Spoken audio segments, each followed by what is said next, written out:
Now, as members of Congress are trickling back into our nation's capital, particularly congressmen and women who've heard an earful from their constituents, many of whom can't quite understand why the Republican Party in control of the House, the Senate, and the presidency can't get anything done. Why they refuse to help, for example, the president move his agenda ahead.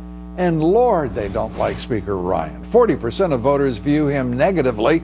Almost twice as many do so as those who like him, up from 5% in February. And a vast majority of Americans are just unimpressed by Congress altogether. Nearly 3/4 disapprove of Congress's job performance. That's up 12 points just since February. There's no mystery about why.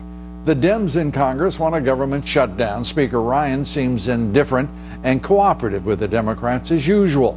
Ryan joins with the Dems in blocking funding of the border wall. The White House and Ryan already at odds on tax reform ahead of the president's announcement that coming tomorrow. Ryan screwed up the repeal and replacement of Obamacare, a congressional source slamming Ryan. He told Politico, quote, "It's Paul Ryan's world, and we're all just living in it. Ryan's world is an absurdist dream. He's managed to push through in his entire 18 years only 3 bills into law. He was plucked from anonymity and ineptitude to join Mitt Romney on the Republican ticket in 2012. They lost, of course, and then in the battle to remove John Boehner as Speaker, the Freedom Caucus and others were persuaded that Boehner's pal Ryan would make just a brilliant choice. They were incredibly wrong.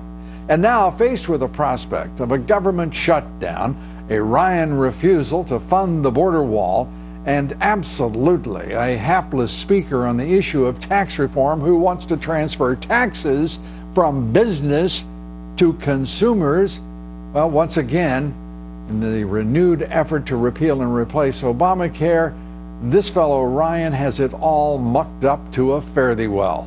Lord, Mr. Ryan, keep your perks, keep that fancy airplane the taxpayers fund to ferry you home and back each and every weekend. And then we'll let you use it for more boondoggles like the one you just went on to see the world.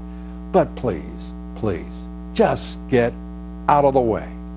Please, we've got a nation that needs to be led. Now, the quotation of the evening, this one from President Donald J. Trump, who said this: "Sometimes you need conflict in order to come up with a solution. Through weakness, oftentimes you can't make the right sort of settlement. So I'm aggressive, but I also get things done. And in the end, everybody likes me."